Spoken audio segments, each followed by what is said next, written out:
सात समुद्र की साही करूं,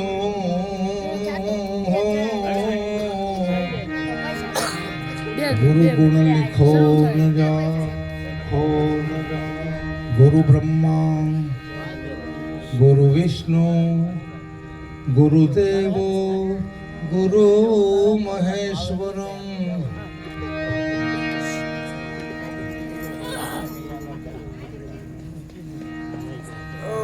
हाँ, एक खास सूचना है भाई, हमारे અહીં થી ચાલુ ભજન કર્યા છે, પરંતુ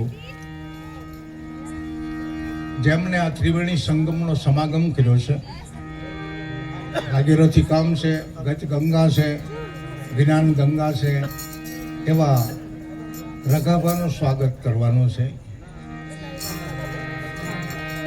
તો એમના પરમ પૂજ્ય સદગુરુ પોસારામ મહારાજ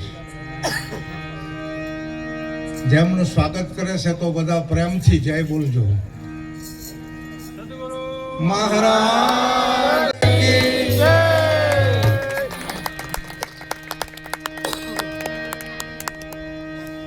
એથી ગુરુના ગુણને સુવર્ણ હું ભાઈ મુખેથી કહું તો જેનું માપ નો આવે. ઇન્દ્ર કુબેર જેનો પાર નો પાવે, અને વેદ ચાર જેના ગુણ ગાવે. અગમ ઘરમાઈ આપે રમી રહ્યા, અને બેહદ મારની વાત લાવે.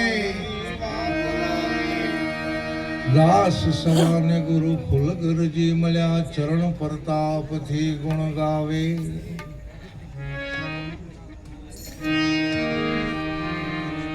આજની આપણી આ મંગલમય સત્સંગ સભા, જેમાં ઘણા બધા અધિકારી સંતો મહાપુરુષો પધાર્યા છે, તેમજ જતી અને સતીનો જે સમન્વય છે આજનો, અને એ આ ડોળિયા ગામના આંગણે રઘાભાઈએ પ્રેમથી આપણને આ ભોજન, આપણને આ ભજન, આપણને આ સંતોનો સમાગમ મળ્યો છે. સત્સંગનો દોર એટલો બધો આજે ચાલવાનો છે. હૈતેવી નક્ષત્રની અંદર છેલ્લું નક્ષત્ર સ્વાતિ નક્ષત્ર છે, કે જે સદગુરુના મુખમાંથી આપણને એ નક્ષત્રના જે આંચા મોતીડા આપણા પનની અંદર જો પાક્યા હોય, તો આપણે ક્યાં રજૂ કરવાના છે? શબ્દ રૂપી મોતીની વાતો છે. તમે જુઓ ને, રમેશ મહારાજ અમારા ગુરુ મહારાજથી આમ તો ચોથી પેઢીએ કહેવાય, અને ઉંમર નાની, અને કેટલા બધા ભજન અને સત્સંગનો એ દોર કરી શકે છે. બોલો, અમારા ગુરુ મહારાજ ગોરધનદાસજી, એમના ગુરુ મહારાજ નાગરદાસ, નાગરદાસના ગુરુ મહારાજ રૂખડદાસ, એમના ગુરુ મહારાજ ચતુરદાસ, અને એમના શિષ્ય રમેશ મહારાજ. તમે જુઓ, છતાં અત્યારે એ જે કોઈ ભજનની રજૂઆત કરે છે, જો કે એમના બાપુ છે ને મારા શિષ્ય છે, અને એમના ભજન સાંભળવાના છે આપણે. હા, મનસુખલાલ, જે એમના બેનના ઘરે આ અવસર છે. રમેશના ફૈબા થાય,